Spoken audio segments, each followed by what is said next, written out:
আসসালামু আলাইকুম প্রিয় দর্শক, আপনাদেরকে শুভেচ্ছা আমন্ত্রণ জানাচ্ছি চ্যানেলের সংবাদে। আর এখনকার সংবাদে আপনাদের সাথে আছি আমি খায়রুল বাশার। বিস্তারিত সংবাদের শুরুতে জানিয়ে দিচ্ছি সুপার ফ্রেশ ফর্টিফাইড সয়াবিন তেল সংবাদ শিরোনামগুলো। 3 ধরনের বাহিনীর সদস্যদের বিচারের বিধান রেখে আন্তর্জাতিক অপরাধ ট্রাইব্যুনাল আইনের সংশোধনী অনুমোদন, থাকছে না দল নিষিদ্ধের ধারা। ঢাকা কলেজ ও সিটি কলেজের শিক্ষার্থীদের সংঘর্ষে 1.5 শতাধিক আহত, সিটি কলেজে স্থানান্তরের দাবি ঢাকা কলেজ কর্তৃপক্ষের।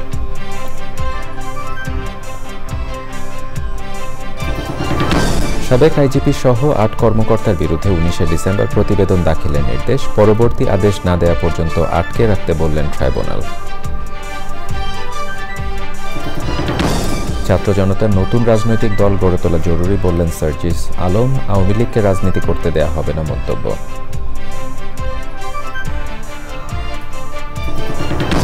এবং জলবায়ু সম্মেলনে শেষ মুহূর্তের আলোচনা, দর কষাকষি, জলবায়ু অভিঘাতে মানসিক স্বাস্থ্য ঝুঁকির বিষয়ে অন্তর্ভুক্তিতে বাংলাদেশের দাবি।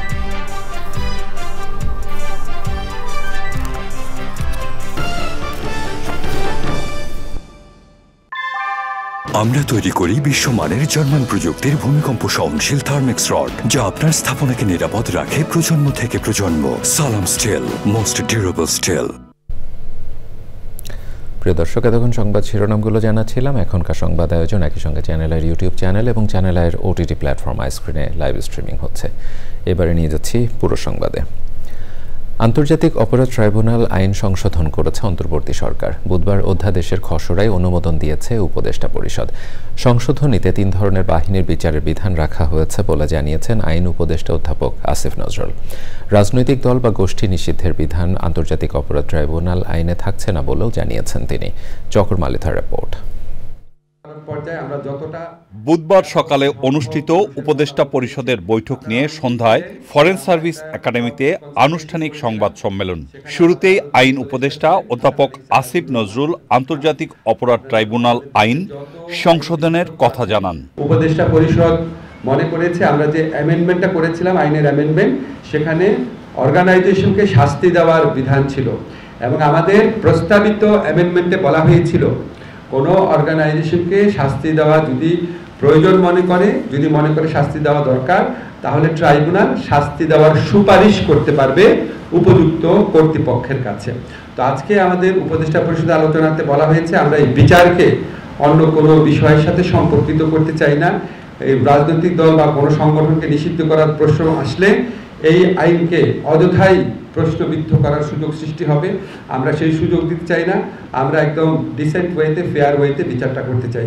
সংশোধিত আইনে রাজনৈতিক দল এবং 3 ধরনের বাহিনীর বিচারের বিধানের কথা জানান উপদেষ্টা। আমরা অনুভব করেছি কোনো রাজনৈতিক দল বা অন্য কোনো সংগঠন তাদের অপরাধমূলক কার্যক্রমের জন্য যদি নিষিদ্ধ করার প্রয়োজন হয়, যদি নিষিদ্ধ করার দাবি উঠে সমাজে, তাহলে আমাদের অন্যান্য আইন রয়েছে, সেই সমস্ত আইনে নিষিদ্ধ করার বিধান আছে। সন্ত্রাস দমন আইনে রয়েছে, নির্বাচনী আইনে রয়েছে, 1978 পলিটিক্যাল পার্টি অর্ডিন্যান্সে রয়েছে। 3 ধরনের বাহিনীরকে বিচারের আওতায় আনার বিধান করা হয়েছে। একটা হচ্ছে আপনার ডিসিপ্লিন ফোর্স, আরেকটা হচ্ছে ইন্টেলিজেন্স এজেন্সি, আরেকটা হচ্ছে অক্সিলারি ফোর্স। এটাকে আমরা খুব ভালো করে ডিফাইন করেছি। আমাদের সংবিধান, প্রচলিত মানবাধিকার আইন, সেগুলি দেখে আমরা ডিফাইন করেছি। এ সময় উপদেষ্টা মাহফুজ আলম ও আসিফ মাহমুদ এবং প্রেস সচিব শফিকুল আলম উপস্থিত ছিলেন। চকর মালিথা, চ্যানেল আই, ঢাকা। বাসে হামলা ও ভাঙচুরের ঘটনাকে কেন্দ্র করে ঢাকা কলেজ ও সিটি কলেজের শিক্ষার্থীদের মধ্যে সংঘর্ষ হয়েছে। সংঘর্ষে ঢাকা কলেজের 1.5 শতাধিক শিক্ষার্থী আহত হয়েছে বলে দাবি করেছে কলেজ কর্তৃপক্ষ। পরে সংবাদ সম্মেলনে 7 দিনের মধ্যে সিটি কলেজকে স্থানান্তর সহ 9 দফা দাবি জানানো হয়। বিস্তারিত লায়লা নওশিনের রিপোর্টে। ঢাকা কলেজের 184তম প্রতিষ্ঠাবার্ষিকী চলাকালে কলেজের বাসে হামলা ও ভাঙচুরের ঘটনাকে কেন্দ্র করে রাজধানীর সায়েন্স ল্যাবরেটরি এলাকায় কয়েক ঘণ্টা ধরে চলে ঢাকা কলেজ ও সিটি কলেজের শিক্ষার্থীদের সংঘর্ষ। পরিস্থিতি নিয়ন্ত্রণে পুলিশ টিয়ার গ্যাস ও সাউন্ড গ্রেনেড নিক্ষেপ করে। সিটি কলেজের শিক্ষার্থীরা ফিরে গেলেও ক্যাম্পাসের সামনে অবস্থান নেয় ঢাকা কলেজের শিক্ষার্থীরা। এ সময় ঢাকা কলেজের শিক্ষার্থীদের ক্যাম্পাসে প্রবেশ করতে বাধ্য করে সেনাবাহিনী। ক্যাম্পাসে সেনাবাহিনী প্রবেশ করে হামলা চালিয়েছে বলে দাবি শিক্ষার্থীদের। শিক্ষককেও লাঞ্ছিত করা হয়েছে, আমাদেরকেও লাঞ্ছিত করা হয়েছে। আমাকে ক্যাম্পাসের গেট ভেঙে বাইরে এসেছে সেনাবাহিনী। আমরা ক্যাম্পাসে ঢোকার পরে সেনাবাহিনী কিভাবে সাহস হয়ে গেট ভেঙে ক্যাম্পাসে ঢোকা, ইভেন আমাদের অডিটোরিয়ামের গ্লাস টাস ভেঙে দিয়ে আসছে সেনাবাহিনী বাইরে। মেজর সাহেব যে আছে তার দায়িত্বে যে সেনাবাহিনী এখানে আছে তাদেরকে দ্রুত সময়ের ভিতরে আইডেন্টিফাই করে বিচারের আওতায় আনতে হবে। তবে শিক্ষার্থীদের ওপর হামলার অভিযোগ অস্বীকার করেছে সেনাবাহিনী। সেনাবাহিনী তো হামলা করেনি, সেনাবাহিনী কখনোই কারোর উপরে হামলা কেন করবে? সেনাবাহিনী আর স্টুডেন্ট তো উই ওয়ার্ক টুগেদার। পরে সংবাদ সম্মেলনে ঢাকা কলেজের অধ্যক্ষ জানান, সংঘর্ষে ঢাকা কলেজের 1.5 শতাধিক শিক্ষার্থী আহত হয়েছে। সুষ্ঠু তদন্তের মাধ্যমে যারা দায়ী তাদেরকে শাস্তির আওতায় এনে এর একটি সুষ্ঠু বিধান আমরা চাই, এবং সেই ব্যাপারে আমি আশা করব আমাদের ঊর্ধ্বতন কর্তৃপক্ষ অবশ্যই এটাকে একেবারে তড়িৎ ব্যবস্থা নিয়ে এর একটা সুষ্ঠু সমাধান করবেন। এ সময় সিটি কলেজ স্থানান্তর সহ 9 দফা দাবি তুলে ধরে ঢাকা কলেজ কর্তৃপক্ষ। ইতিপূর্বে সকল বিশৃঙ্খলার সাথে সিটি কলেজ কতিপয় সন্ত্রাসী শিক্ষার্থীরা দোষী সাব্যস্ত হয় এবং পরবর্তী সংঘর্ষ এড়াতে সিটি কলেজকে এখান থেকে স্থানান্তর করতে হবে। সংঘর্ষের কারণে ওই এলাকায় 5 ঘন্টা যান চলাচল বন্ধ থাকায় ভোগান্তিতে পড়ে সাধারণ মানুষ। Laila Naushin, Channel i, Dhaka. July আগস্টে গণহত্যা ও মানবতা বিরোধী অপরাধের অভিযোগে সাবেক পুলিশ প্রধান ও এনটিএমসির সাবেক মহাপরিচালক সহ 8 কর্মকর্তার বিরুদ্ধে তদন্ত শেষ করে 19শে ডিসেম্বর প্রতিবেদন দাখিল করতে নির্দেশ দিয়েছেন আন্তর্জাতিক অপরাধ ট্রাইব্যুনাল। পরবর্তী আদেশ না দেওয়া পর্যন্ত তাদের আটক রাখতে বলেছেন আদালত। একই সাথে ওই অভিযোগে পুলিশের সাবেক আইজি ও সাবেক সেনা কর্মকর্তা সহ 6 জনকে নতুন করে গ্রেপ্তার দেখানো হয়েছে।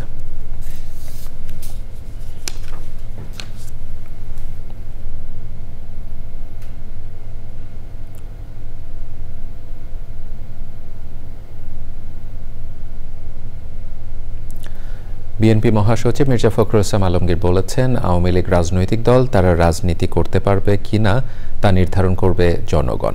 ফেনীর ফুলগাজীতে খালেদা জিয়ার পৈতৃক বাড়িতে বন্যায় ক্ষতিগ্রস্ত শিক্ষার্থী ও জনসাধারণের মধ্যে শিক্ষা উপকরণ ঢেউটিন বিতরণ অনুষ্ঠানে তিনি বলেন, রাজনৈতিক দল হিসেবে বিএনপি আওয়ামী লীগকে বাধা দিতে পারে না, তবে বিগত সময়ে গণহত্যা চালানো শেখ হাসিনা সহ সবাইকে বিচারের আওতায় আনতে হবে বলে মন্তব্য করেন তিনি।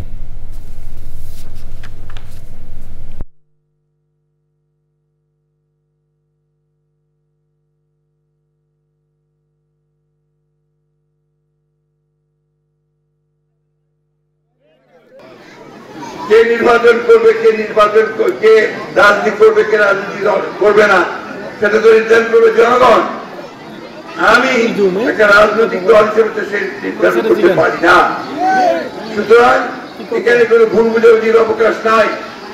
আমরা কখনোই কাউকে কোন দলকে নির্বাচন করতে দিতে বাধা করিনি, কিন্তু যারা হত্যা করেছে, যারা মানুষ খুন করেছে, যারা অন্যায় করেছে, দেশের আপনার সম্পদ নষ্ট করেছে, বিদেশে টাকা পাঠিয়ে দিতে, তাদেরকে অবশ্যই হাসিনা সহ সকলকে নিয়ে সেখানে বিচার করতে হবে, তাদেরকে শাস্তি দিতে হবে, পরিষ্কার করে দেবেন। আর জনগণ সিদ্ধান্ত নেবেন যে তারা কাকে তারা রাজনীতি করতে দেবেন, তাদেরকে দেবেন। সেখানে আমরা কেউ নই, আমরা তার দায়িত্ব আমাদের নয়। জামাতে ইসলামের আমির ডাক্তার শফিকুর রহমান বলেছেন, 24-এর গণ অভ্যুত্থানে নিহতদের জাতীয় বীর হিসেবে স্বীকৃতি দিতে হবে।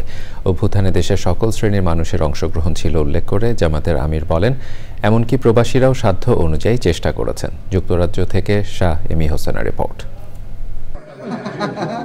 পূর্ব লন্ডনে একটি স্থানীয় হলে বাংলাদেশের জামাতে ইসলামীর আমির ডক্টর শফিকুর রহমান সাংবাদিকদের সাথে মিট দ্য প্রেস করেন। রাজনীতির ময়দানে অনেক চড়াই উতরাই অতিক্রম হয়েছে, দফায় দফায় শাসক পরিবর্তন হয়েছেন, দেশের কোনো উন্নয়ন হয় না, এই কথা যারা বলবেন তারা সঠিক বলবেন। দেশের উন্নয়ন হয়েছে, কিন্তু আরো অনেক বেশি উন্নয়ন করার সুযোগ ছিল। 15টি বছর তাদের দলকে কোনো অফিসে বসতে দেয়নি, কথা বলতে দেয়নি। ডক্টর শফিকুর রহমান আশা করেন বর্তমান উপদেষ্টা প্রধান একটি সুষ্ঠু নির্বাচনের মধ্য দিয়ে দেশটাকে দুর্নীতি মুক্ত করে সুষ্ঠুভাবে দেশ পরিচালনা করবেন। যারা দেশের অর্থ বিদেশে পাচার করেছেন, অর্থনীতি থেকে পঙ্গু করেছেন, মানুষকে খুন করেছেন, গুম করেছেন, আর অনেক অপকর্ম করেছেন, দর্শনের সেঞ্চুরি পালন করেছেন, তাদেরকে অবশ্যই আইনের আওতায় আনতে হবে। কিন্তু আমরা চাই তাদের ব্যাপারে যেন অবিচার করা না হয়, ন্যায় বিচার যেন, কারণ আমরা সেই অবিচারের শিকার, আমরা জানি অবিচার কাকে বলে। শাহ এমি হোসেন, চ্যানেল আই, লন্ডন। ছাত্র জনতা সমন্বয়ে নতুন রাজনৈতিক দল আসতে পারে বলে জানিয়েছে বৈষম্য বিরোধী ছাত্র আন্দোলনের অন্যতম সমন্বয়ক সার্জিস আলম। তিনি জানান, বিচার না হওয়া পর্যন্ত আওয়ামী লীগকে কোনোভাবে রাজনীতি করতে দেয়া হবে না। আমদানি নির্ভরতা নয়, উৎপাদন বাড়িয়ে দেশকে খাদ্যে স্বয়ংসম্পূর্ণ করা হবে বলেও জানান সার্জিস। রিয়াজ ইসলামের রিপোর্ট। দেশের জনপ্রিয় ও প্রথম digital satellite TV channel channel I কার্যালয়ে আসেন বৈষম্য বিরোধী ছাত্র আন্দোলনের অন্যতম সমন্বয়ক সার্জিস আলম। কথা বলেন দেশের রাজনীতি, অর্থনীতি সহ নানা বিষয়ে। অংশ নেন স্ট্রেট কার্ড নামে চ্যানেল আইয়ের নতুন আয়োজনে। দেশের রাজনৈতিক স্থিতিশীলতা আনতে ছাত্র জনতার নতুন রাজনৈতিক দল আসা উচিত বলে মনে করেন সার্জিস। ছাত্র জনতার সমন্বয়ে বাংলাদেশে নতুন একটি রাজনৈতিক শক্তি আসা খুবই প্রয়োজন, এটা বাংলাদেশের স্বার্থে। কারণ বাংলাদেশের এই যে রাজনৈতিক প্রতিযোগিতা দুইটি দলের মধ্যে সীমাবদ্ধ হয়ে যাওয়ার কারণে জনগণ এবং দেশ নিয়ে চিন্তা করার মানসিকতা ডে বাই ডে কিন্তু ডেভেলপ হয়নি যতটা হওয়ার কথা ছিল। আওয়ামী লীগ ও তাদের দোসররা রাজনীতিতে আসলে প্রয়োজনে দ্বিতীয় অভ্যুত্থান হবে বলে হুঁশিয়ার করেন তিনি। আমরা আমাদের জায়গা থেকে মনে করি তাদের বিচার না হওয়া পর্যন্ত কেউ যদি এটা কল্পনাও করে যে এই বাংলাদেশে আবার তারা নির্বাচন করবে, সরাসরি রাজনীতিতে ফিরে আসবে, আমরা মনে করি জীবন দিয়ে হলো তাদেরকে আমরা আবার প্রতিরোধ করব, প্রয়োজনে দ্বিতীয় আরেকটি অভ্যুত্থান হবে। রিয়াজ ইসলাম, চ্যানেল আই, ঢাকা। আজারবাইজানের বাকুতে জাতিসংঘ বিশ্ব জলবায়ু সম্মেলন চলছে। শেষ মুহূর্তের আলোচনা ও দর কষাকষি। উন্নত দেশগুলোর আশ্বাস ও প্রতিশ্রুতির দিকে ক্ষতিগ্রস্ত দেশগুলো যখন তাকিয়ে, তখন সাইড ইভেন্টে উঠে এসেছে জলবায়ু অভিঘাতের কারণে বাংলাদেশের উপকূলীয় জনপদের দুর্যোগের তথ্য উপাত্ত ও সমাধানের প্রস্তাবনা। আজারবাইজানের বাকু থেকে আলিম আলসের রিপোর্ট। জলবায়ু পরিবর্তন পৃথিবীর প্রতিটি জনগোষ্ঠীকে প্রভাবিত করলেও এর সবচেয়ে বিরূপ প্রভাব পড়েছে নারীদের উপর। বিশেষ করে নিম্ন আয়ের দেশগুলোতে নারী, শিশু ও তরুণরা জলবায়ু সংকটের কারণে যে বহুমুখী সমস্যার সম্মুখীন হচ্ছেন তার অন্যতম পানি ব্যবস্থাপনা। বাংলাদেশের উপকূলীয় অঞ্চলের দুর্যোগে বাস্তুচ্যুতির পাশাপাশি গভীর প্রভাব পড়ে সামাজিক ও অর্থনৈতিক খাতে। এমন বাস্তবতার সম্মেলনে climate crisis, women and water governance শীর্ষক সাইড ইভেন্টে বিশ্বের কাছে তুলে ধরা হয় দেশের উপকূলীয় দুর্যোগের ভয়াবহ তথ্য। পাশাপাশি সংকট নিরসনে নানা উদ্যোগ ও প্রয়োজনীয়তার চিত্রে আহ্বান জানানো হয় ন্যায্যতার ভিত্তিতে অর্থায়ন ও ছাড়ে। কোস্টাল এরিয়াতে cyclone, storm, salinity intrusion, erosion, heatwave সবই হয়, কিন্তু এই সব হওয়ার মধ্য থেকে আমরা যদি দেখি যে এর মধ্য থেকে সবচেয়ে বেশি ক্ষতিগ্রস্ত হয় উপকূলীয় অঞ্চলের মহিলারা এবং ইয়ুথরা। Now is the time to really step up, escalate, to actually work together. Because previously they said climate change is only a problem of the Ministry of Environment or the Ministry of Local Government. But now all government entities actually have to work together to address the climate problems in Bangladesh. টেকসই পরিবেশ ও পানি ব্যবস্থাপনায় নারীদের সক্রিয় অংশগ্রহণ নিশ্চিত করার পাশাপাশি নারীর ক্ষমতায়ন ও পরিবেশ বান্ধব প্রযুক্তিতে গুরুত্ব আরোপ বিশেষজ্ঞদের। Our ecosystem is a unique ecosystem of Bangladesh and it has its own challenges. And our coastal ecosystem and the coastal area is actually faced with the risk of sea level rise and gradual disappearance. So if there is rise in temperature above 1.5 degree, then 1/3 of Bangladesh will go underwater, and that 1/3 comprises the coastal area where we have around 19 districts. পানি নিয়ে যে crisis, মহিলাদের যে নানা রকম সমস্যা হচ্ছে উপকূলে এবং মানুষের যে নানা ধরনের সমস্যা, সেই ব্যাপারগুলো কিন্তু তুলে ধরা হয়েছে। বিশেষ করে পানি বাহিত রোগ, পানি ক্রাইসিস, সল্ট ওয়াটার এবং এই যে উপকূল অঞ্চলে যখন ঝড়, জলোচ্ছ্বাস এবং নানা ধরনের যে সাইক্লোন হচ্ছে, তাতে গিয়ে কিন্তু ওয়াটার লগিংও হচ্ছে।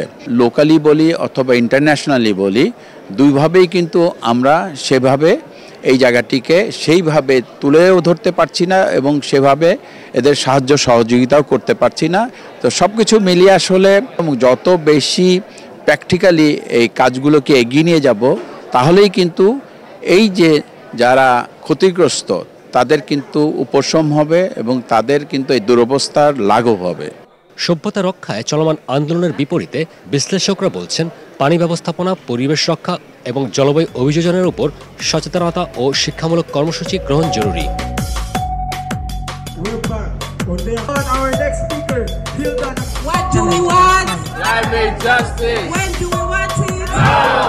সম্মেলনের নির্ধারিত সময় শেষ হয়ে আসলেও এখন পর্যন্ত জলবায়ু অর্থায়ন, জীবাশ্ম জ্বালানি সহ বেশ কিছু বিষয়ে সমঝোতায় আসতে পারেনি ধনী দেশগুলোর অনেকেই। নানা ফোরামে চলছে আলোচনা ও দর কষাকষি। প্রতিশ্রুতি বাস্তবায়নে তাই অনড় রয়েছে জলবায়ু পরিবর্তনের কারণে ক্ষতিগ্রস্ত ও ঝুঁকিপূর্ণ দেশগুলো। আজারবাইজানের বাকু থেকে আলিম আল রাজি, চ্যানেল আই। জলবায়ু অভিঘাতে সৃষ্ট মানসিক স্বাস্থ্য ঝুঁকির বিষয়টি ইউএনএফসিসির নীতিমালায় অন্তর্ভুক্তির জোর দাবি জানিয়েছে বাংলাদেশ।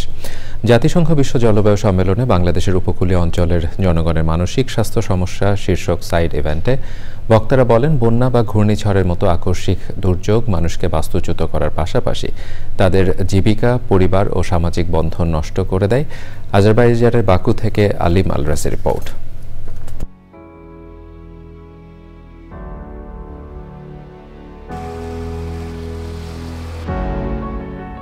জলবায়ু পরিবর্তনের অভিঘাত শুধু পরিবেশগত সংকটই তৈরি করছে না, বরং মানব স্বাস্থ্যের উপর ফেলছে গভীর প্রভাব।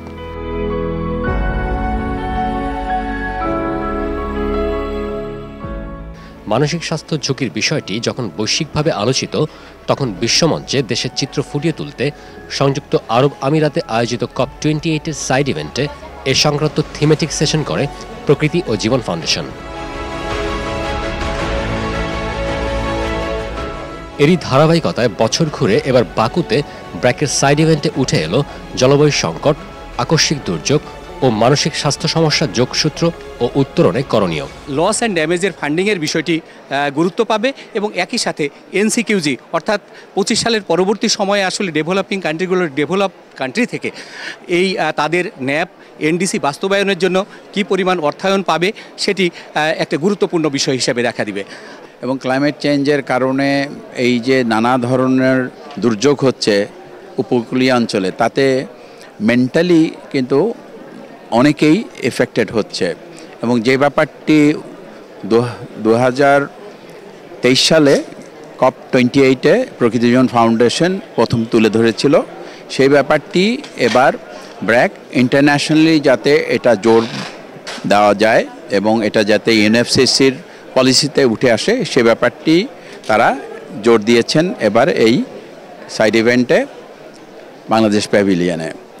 তো এটা আসলে এমন একটি বিষয় যেটা UNFCCCর পলিসিতে এখন পর্যন্ত ইনক্লুড করা হয়নি, যেটা আমরা চাচ্ছি যেটা যেন UNFCCCর পলিসিতে উঠে আসে এবং এটাতে যেন জোর দেওয়া হয়। জলবায়ু সংকটে ক্ষতিগ্রস্ত জনগোষ্ঠীর জন্য মানসিক স্বাস্থ্য সহায়তা নিশ্চিত করার পাশাপাশি জলবায়ু পরিবর্তনের অভিঘাত মোকাবেলায় আন্তর্জাতিকভাবে মানসিক স্বাস্থ্যকে অগ্রাধিকার দেওয়া জরুরি বলছেন নীতি নির্ধারকরা। The climate conversation, negotiation that we are having here should have a human face, and studies of this sort actually help us put human face to the whole problem. I'm sure in the process of revisiting the health-related adaptation plan, you will get the opportunity to work with the government so that the problem is actually reflected in its right magnitude. গবেষণা বলছে মানসিক স্বাস্থ্য ঝুঁকি মোকাবেলায় এখনই কার্যকর পদক্ষেপ গ্রহণ না করলে জলবায়ু সংকটের দীর্ঘমেয়াদী প্রভাব আরও গভীর হবে। এমন অবস্থায় জলবায়ু ন্যায্যতা প্রতিষ্ঠার পাশাপাশি মানসিক স্বাস্থ্য সুরক্ষা নিশ্চিতে গতি পাবে টেকসই ভবিষ্যৎ বিনির্মাণের অভিযাত্রা। আলিম আল রাজি, চ্যানেল আই, বাকু, আজারবাইজান। জাতিসংঘ বিশ্ব জলবায়ু সম্মেলনে নিউ কালেকটিভ কোয়ান্টিফাইড গোলের আওতায় পর্যাপ্ত ও মানসম্পন্ন জলবায়ু অর্থায়নের ব্যবস্থা গ্রহণের আহ্বান জানালো বাংলাদেশ। COP29-এ বাংলাদেশের প্রেস কনফারেন্সে অভিযোজন, প্রশমন এবং ক্ষয় ও ক্ষতিপূরণের জন্য 1.3 ট্রিলিয়ন মার্কিন ডলারের প্রতিশ্রুতি বাস্তবায়নে কার্যকর ও বাস্তবসম্মত পদক্ষেপের আহ্বান জানানো হয়। এজন্য অনুদান ভিত্তিক অর্থায়ন এবং প্রশমনের জন্য স্বল্প সুদের ঋণের প্রস্তাব দেওয়া হয়েছে। In the area of energy transition, we will need financial support. So in the NDC part, we have got an unconditional commitment which we'll be able to fulfill. In the conditional part, we will need financial support. And it is the NDCs of all the countries together that will define the pathway. And there we will need financial support, we will need technical and technological assistance. Without that support, we will not be able to deliver. সারা দেশে নগর জীবনে সবুজের ঘাটতি দূরীকরণ, নিরাপদ খাদ্য আর মানসিক প্রশান্তি সৃষ্টির উৎস হয়ে উঠেছে ছাদ কৃষি। এই তালিকায় এবার যুক্ত হলো রংপুরের চিফ জুডিশিয়াল ম্যাজিস্ট্রেট ভবন। 10তলা ভবনের বিশালাকায় ছাদকে সাজানো হয়েছে মাঠের ফসলের আদলে। বিস্তারিত জানাচ্ছেন শাইখ সিরাজ। রংপুর শহরের প্রাণকেন্দ্রে অবস্থিত জেলা জুডিশিয়াল ম্যাজিস্ট্রেট ভবন। এই ভবনের 16,500 বর্গফুট ছাদ জুড়ে উৎপাদন হচ্ছে সবুজ শাকসবজি। রয়েছে রকমারি ফলদ বৃক্ষ, ঔষধি গাছগাছালি এবং রঙিন ফুল। সবুজের এই আয়োজনটি এখন কর্মস্থলের প্রাণশক্তির কেন্দ্র হয়ে উঠেছে। এর মূল উদ্যোক্তা জেলা chief judicial magistrate Mohammad Suraj Sarkar. আমি এখানে যোগদান করেছি 2023-এর 21শে সেপ্টেম্বর। তার আগে এখানে 25 থেকে 26টা আম গাছ ছিল। এখন টোটাল এখানে 350 পট আছে আমার। এবং সব রকম সবজি আমি এখানে করেছি এবং নিজে খেয়েছি, আমার অফিসাররা খেয়েছে। কৃষির প্রতি গভীর ভালোবাসায় তিনি কর্মজীবনের সবখানেই উদ্যোগ নিয়েছেন এমন উৎপাদনের। যখন আমি সার্ভিসে আসি তখন আমি ম্যাক্সিমাম টাইমই সরকারি কোয়ার্টারে থেকেছি। সরকারি কোয়ার্টারে আপনি জানেন যে চারপাশে একটু জায়গা থাকে, তো ওই যেখানে গিয়েছি সেখানে আমার পরিবারের যে প্রয়োজন বা চাহিদা যেটা সবজি, এটা আমি লাগাতাম। কিছুটা বলতে পারেন উত্তরাধিকার সূত্রে। বাবা খুব ভালো কৃষক ছিল। আমার মারও তার হাতে সিম গাছ দেখেছি, আমি লাউ গাছ দেখেছি, ওইটা আমার ইন্সপিরেশন ছিল। আর এক্ষেত্রে ক্রেডিট আপনারও কিছুটা আছে। এখানে নিয়মিত অংশ নিচ্ছেন প্রতিষ্ঠানের অন্যান্য কর্মীরাও। এতে নিজেদের কাজে পাচ্ছেন বাড়তি উদ্দীপনা। আর যখন এগুলো সবজি করে উৎপাদন হয়, যখন করে তখন আমাদের সকল কলিগকে সমবন্টন করে দেন। সমাজের যে কোনো স্তর থেকেই নিজেকে কৃষির অনুকূলে রাখা যায় তা প্রমাণ করলেন রংপুরের চিফ জুডিশিয়াল ম্যাজিস্ট্রেট জনাব সুরজ সরকার। শুধু এই ভবনটির ছাদ জুড়ে যে কৃষির আয়োজন, সেটি দেখবার মতো, এবং ফেলে রাখা এই ছাদটিকে যেভাবে সবুজে ভরে তুলেছেন, এটা অন্যের জন্য হতে পারে অনুকরণীয়। রংপুরের চিফ জুডিশিয়াল ম্যাজিস্ট্রেট আদালতের ছাদ কৃষি থেকে শাইখ সিরাজ, চ্যানেল আই। ধন্যবাদ রাহুল। স্বচ্ছতা ও নিরপেক্ষতা বজায় রাখতে 44তম বিসিএস এর মৌখিক পরীক্ষা নতুন করে নেওয়া সহ 45 ও 46তম বিসিএস নিয়ে সরকারি কর্ম কমিশন পিএসসির সিদ্ধান্তকে ইতিবাচক বলছেন শিক্ষার্থীরা। চাকুরিতে যেন আর দলীয়করণ না হয় এ বিষয়ে দৃষ্টি রাখার প্রত্যাশা তাদের। পিএসসির সিদ্ধান্তকে সবাই সাধুবাদ জানাবে বলে মনে করছেন বিশ্ববিদ্যালয় মঞ্জুরি কমিশনের চেয়ারম্যান এস.এম.এ. ফায়েজ। নাজিব বেগের রিপোর্ট। 44তম বিসিএস এর লিখিত পরীক্ষায় উত্তীর্ণ সবার মৌখিক পরীক্ষা নতুন করে নেয়ার সিদ্ধান্ত নিয়েছে পিএসসি। স্বচ্ছতা ও ন্যায্যতা বজায় রাখতে 45তম বিসিএস এর লিখিত পরীক্ষার উত্তরপত্র তৃতীয় পরীক্ষকের কাছে পাঠানোর সিদ্ধান্ত হয়েছে। একই সাথে 46তম বিসিএস এর প্রিলিমিনারি পরীক্ষায় উত্তীর্ণ 10,638 জন প্রার্থীর সাথে সমকক্ষ প্রার্থীকে লিখিত পরীক্ষার জন্য যোগ্য বিবেচনা করে পুনরায় ফলাফল ঘোষণার সিদ্ধান্ত নিয়েছে পিএসসি। পিএসসির এসব সিদ্ধান্ত নিয়ে শিক্ষার্থীরা ইতিবাচক হলেও নতুন করে কেউ যেন বঞ্চিত না হয় সেদিকে লক্ষ্য রাখার আহ্বান তাদের। যারা ভাইভা ভোটে বসতো অনেকে অনেক দলীয় একটা ছিল যে লিখিত এবং লিখিত যে নাম্বার ছিল ওটাতে যারা ভালো করতো তারা ভালো ক্যাডার পেত না। ভাইভাতে যারা দলীয় ছিল তাদেরকে বিশেষভাবে নাম্বার বাড়িয়ে দিয়ে তাদেরকে যেমন প্রশাসন ক্যাডার, তারপর পুলিশ ক্যাডার, এদিকে আনার একটা চেষ্টা ছিল। নতুন করে কোনো ধরনের এরকম জটিলতা সৃষ্টি না হয়, যারা মেধার জায়গা থেকে চান্স পেয়েছে নিজেদের যোগ্যতায়, তারা যাতে আবার কোনোভাবে অবহেলার শিকার না হয়। আমরা চাই যে বিসিএস এর মতো এই জায়গাটাতে পাবলিক সার্ভিস কমিশনে মেধাবীরা আসুক, মেধাবীরা স্থান পাক। এমন সিদ্ধান্তকে যথাযথ মনে করছেন বিশ্ববিদ্যালয় মঞ্জুরি কমিশনের চেয়ারম্যানও। বিভিন্নভাবে অনিয়ম হয়েছে, পিএসসি এখান থেকে মুক্ত ছিল না বলে এটা স্বাভাবিকভাবে কিন্তু আমরা মনে করি। ওনারা জাস্টিস প্রদান করার জন্য, জাস্টিস এনশিওর করার লক্ষ্যে যে পদক্ষেপগুলো গ্রহণ করেছেন, আমার মনে হয় সবাই এটাকে সাদরে গ্রহণ করবেন, সমর্থন জানাবেন। এবং আমরা ওয়েট করলেই বুঝতে পারবো যে এখানে কী কী অ্যানোমালিগুলো ছিল, কি হতে যাচ্ছিল এবং কীভাবে সঠিকভাবে জাস্টিস এস্টাবলিশ করা হলো, এটা আমরা অচিরেই জানতে পারবো। অতীতের মতো যেন অনিয়ম না হয় সেজন্য সংশ্লিষ্টদের আরও সজাগ হওয়ার পরামর্শ তার। নাজিব বেগ, চ্যানেল আই, ঢাকা। প্রিয় দর্শক, সংবাদের এই পর্যায়ে নিচ্ছে একটি বিরতি। বিরতির পরে দেখবেন যুক্তরাষ্ট্রে সরবরাহ করা ক্ষেপণাস্ত্র দিয়ে রাশিয়ায় ইউক্রেনের হামলা, রুশ বাহিনীকে পরমাণু অস্ত্র ব্যবহারে প্রেসিডেন্ট পুতিনের অনুমতি।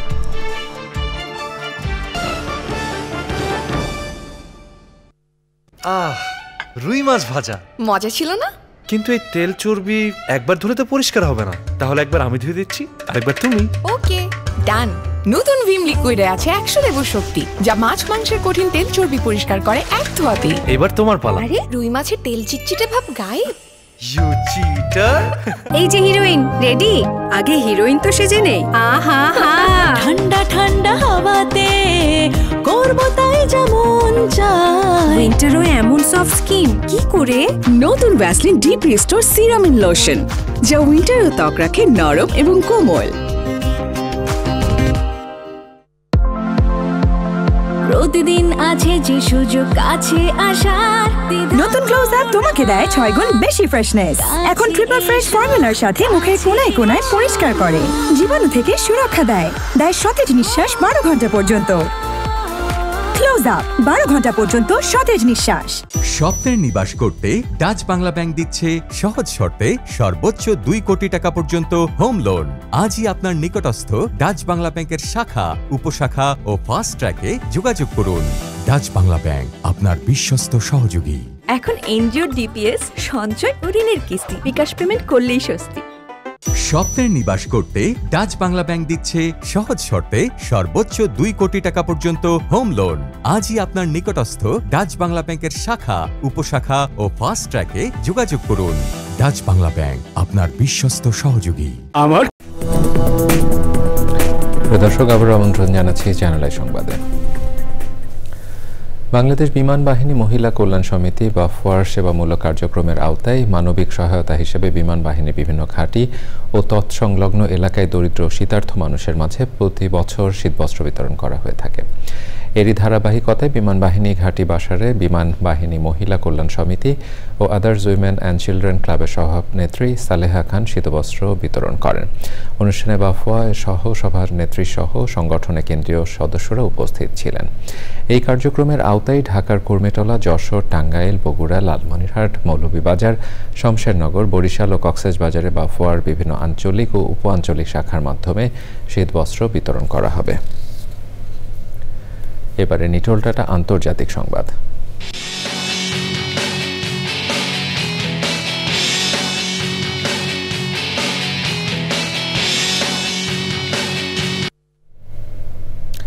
যুক্তরাষ্ট্রে সরবরাহ করা দূরপাল্লার ক্ষেপণাস্ত্র দিয়ে রাশিয়ায় হামলা চালিয়েছে ইউক্রেনের সেনাবাহিনী। যুক্তরাষ্ট্রের বিদায়ী প্রেসিডেন্ট জো বাইডেন এই হামলার অনুমতি দেওয়ার 48 ঘণ্টার মধ্যেই তারা এই পদক্ষেপ নিয়েছে। এর আগে ইউক্রেনের সঙ্গে যুদ্ধের 1000তম দিনে মঙ্গলবার রুশ বাহিনীকে পরমাণু অস্ত্র ব্যবহারের অনুমতি দেন রাশিয়ার প্রেসিডেন্ট ভ্লাদিমির পুতিন। এ সংক্রান্ত এক ডিক্রিতেও সই করেন তিনি।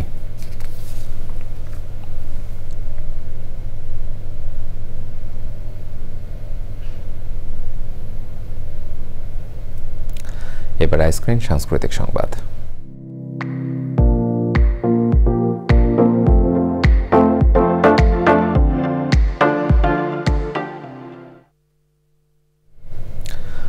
বায়তুল মোকাররমের ইসলামী বইমেলায় বিশ্ব কল্যাণ পাবলিকেশনস প্রকাশিত তাহফিজ কুরআনুল করিম ও 4টি গ্রন্থের মোড়ক উন্মোচন করা হয়েছে।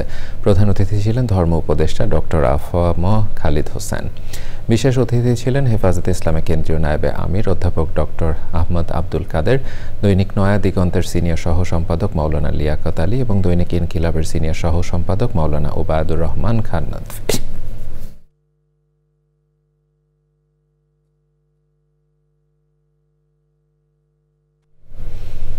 এবারে কৃষি সংবাদ।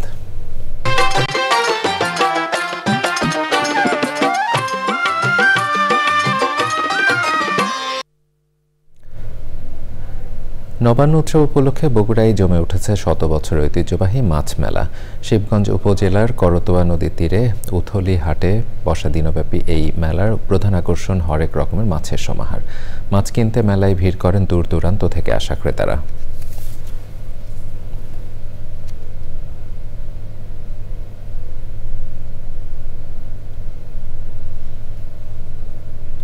এবারে প্রকৃতি সংবাদ।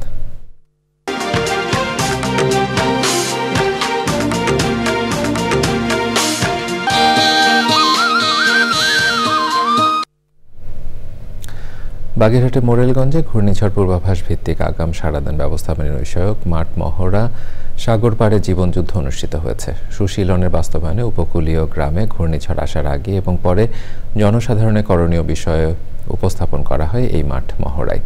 অনুষ্ঠানে উপস্থিত ছিলেন উপজেলা নির্বাহী কর্মকর্তা মোহাম্মদ নাজমুল ইসলাম। প্রতিনিয়ত প্রাকৃতিক দুর্যোগ মোকাবেলা করে বেঁচে থাকতে হয় উপকূলীয় এলাকার মানুষকে। প্রাকৃতিক দুর্যোগ প্রতিরোধ সম্ভব নয়, তবে সচেতনতার মাধ্যমে ক্ষয়ক্ষতি কমিয়ে আনা সম্ভব বলেছেন বক্তারা।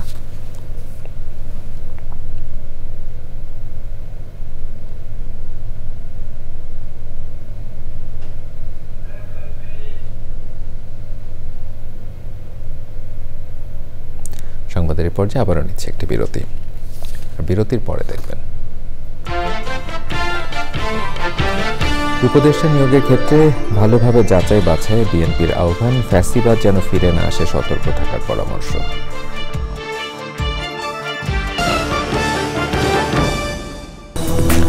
প্রিয় দর্শক, আবার আমন্ত্রণ জানাচ্ছি চ্যানেলের সংবাদে। বিএনপি সিনিয়র যুগ্ম মহাসচিব রুহুল কবির রিজভী বলেছেন, উপদেষ্টা নিয়োগের ক্ষেত্রে ভালোভাবে যাচাই বাছাই করা উচিত। নয়াপল্টনে কেন্দ্রীয় কার্যালয়ে সংবাদ সম্মেলনে প্রধান উপদেষ্টার উদ্দেশ্যে তিনি বলেন, নিজেকে নিরপেক্ষ দেখানোর জন্য দেশ বিপদে পড়ে, আবার ফ্যাসিবাদের উত্থান না হয় এমন কাজ করা যাবে না। ফ্যাসিবাদ যেন ফিরে না আসে সেজন্য সবাইকে সতর্ক থাকার কথা বলেছেন রিজভী।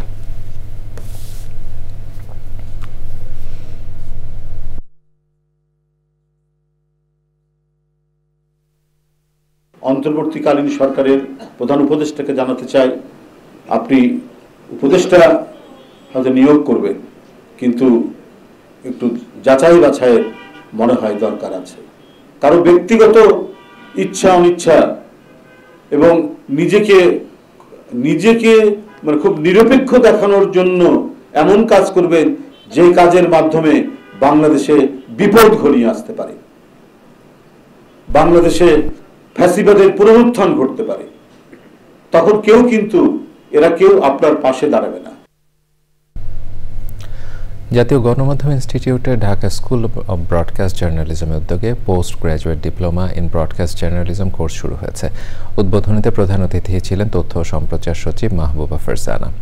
সভাপতিত্ব করেন জাতীয় গণমাধ্যম ইনস্টিটিউটের মহাপরিচালক সুফি জাকির হোসেন। 10 মাসের কোর্স 19 জন শিক্ষার্থী অংশ নিচ্ছেন।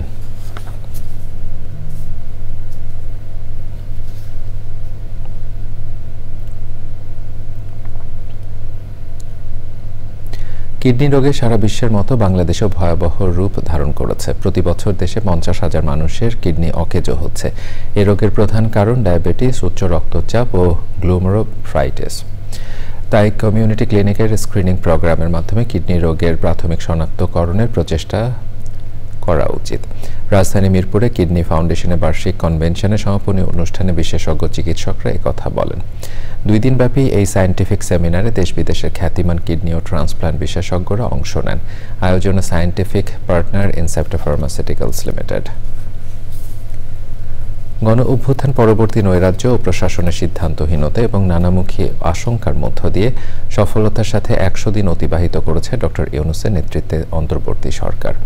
এ সময় আইন, বিচার ও জনপ্রশাসন সহ বিভিন্ন সেক্টরে সংস্কার কমিশন গঠন সহ বেশ কিছু সফল ও ইতিবাচক পদক্ষেপ রয়েছে বলে মনে করে সামাজিক সংগঠন স্পিক বাংলাদেশ। গত 3 মাসে বিভিন্ন সংবাদপত্রে প্রকাশিত তথ্য ও খাত সংশ্লিষ্ট অংশীজনের মতামতের ভিত্তিতে মূল্যায়ন প্রতিবেদন তৈরি করেছে সংগঠনটি। ঢাকা রিপোর্টার্স ইউনিটিতে সংবাদ সম্মেলনে এই মূল্যায়ন প্রতিবেদন তুলে ধরেন সংগঠনের মুখপাত্র মোহাম্মদ সজল। প্রিয় দর্শক, সংবাদের পর্যায়ে আবারও নিচ্ছে একটি বিরতি। বিরতির পরে দেখবেন নেশনস লিগ ফুটবলে নেদারল্যান্ডসকে রুখে দিল বসনিয়া, জার্মানির কাছ থেকে পয়েন্ট কেড়ে নিয়েও রেলিগেশন প্লে অফে খেলবে হাঙ্গেরি।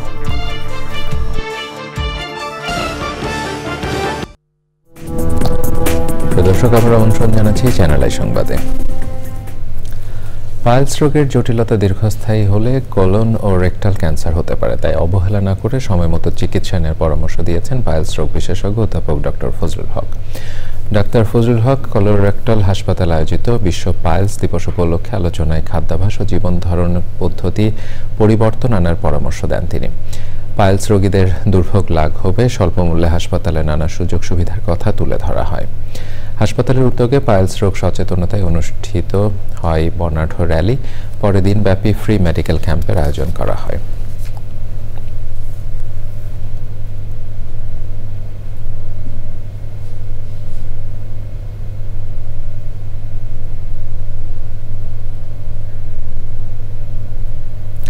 এবারে খেলার খবর।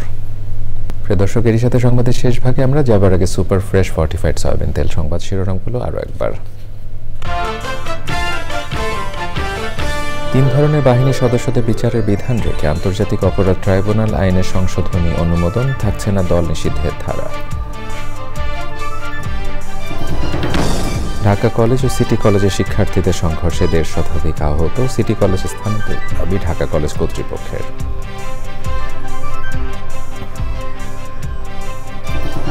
সাবেক আইজিপি সহ 8 কর্মকর্তার বিরুদ্ধে 19 ডিসেম্বর প্রতিবেদন দাখিলের নির্দেশ, পরবর্তী আদেশ না দেওয়া পর্যন্ত আটকে রাখতে বললেন ট্রাইব্যুনাল। ছাত্র জনতার নতুন রাজনৈতিক দল গড়ে তোলা জরুরি বললেন সার্জিস আলম, আওয়ামী লীগকে রাজনীতি করতে দেওয়া হবে না মন্তব্য।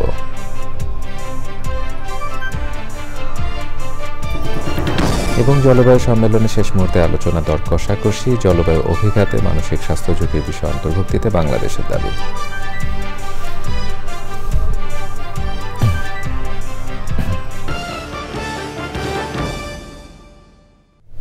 প্রিয় দর্শক, এছাড়াও চ্যানেলের সর্বশেষ সংবাদ জানতে ভিজিট করুন চ্যানেলonline.com-এ, যুক্ত থাকুন আমাদের সোশ্যাল মিডিয়া